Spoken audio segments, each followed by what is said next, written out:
अस्सलाम वालेकुम, मैं हूं मरियम मुश्तबा। आज के प्रोग्राम एहसानुल कसस के साथ हम फिर हाज़िर होते हैं। आज की हमारी स्टोरी है हारून रशीद की। हारून रशीद ने अपने दरबार में बहलोल को दावत दी और कहा बहलोल से कि मैं बगदाद की हुकूमत तुम्हें देना चाहता हूँ। तो बहलोल कहता है कि आप मुझे ये हुकूमत क्यों देना चाहते हैं? मैं तो ना ही पढ़ा लिखा हूँ और ना ही कोई मेरा ऐसा जहन है जिससे मैं हुकूमत कर सकूँ। तो हारून रशीद कहता है कि मैं तुम्हें ये हुकूमत ऐसे ही देना चाहता हूँ। तो फिर बहलोल ये सोचते हैं कि ये अगर मुझे हुकूमत देगा तो मुझसे कोई ना कोई ऐसा काम ज़रूर करवाएगा जिससे खुदा खुश नहीं होगा।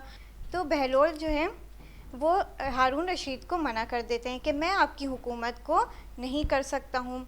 और फिर दूसरे दिन वो जब सुबह उठते हैं तो फिर वो दीवाने हो जाते हैं। तो लोग कहते हैं कि बहलोल इतनी जल्दी दीवाना कैसे हो गया, पागल कैसे हो गया? तो हारून रशीद के दरबार में एक शख्स कहता है कि वो ना दीवाना हुआ है और ना पागल हुआ है, वो आपकी हुकूमत को नहीं अपनाना चाहता था, इसलिए वो ऐसा ड्रामा कर रहा है कि वो पागल हो गया है। लेकिन बहलोल दादा ने ऐसा क्यों किया?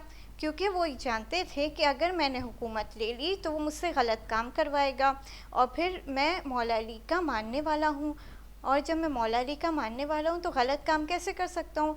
तो मेरा इम्तिहान ये था, ना ही मैं हुकूमत ले सकता था, ना ही मैं मौला अली के ख़िलाफ़ जा सकता था। इसलिए उसने सोचा कि मैं दीवाना बन जाता हूँ। तो इस तरह से उसका ये इम्तिहान था कि अगर वो दरबार में गया तो उसे हारून रशीद की बात को मानना पड़ेगा, और वो हुकूमत की बात भी नहीं मानना चाहता था और खुदा को राज़ी भी करना चाहता था। इस स्टोरी से हमें ये मालूम होता है कि हमें चाहिए कि हम आइम्मा अलैहिस्सलाम की मारिफत को जानें और पहचानें। आज की स्टोरी हमारी यहीं ख़त्म होती है। अगली स्टोरी के साथ हम फिर हाज़िर होंगे। तब तक के लिए खुदा हाफ़िज़।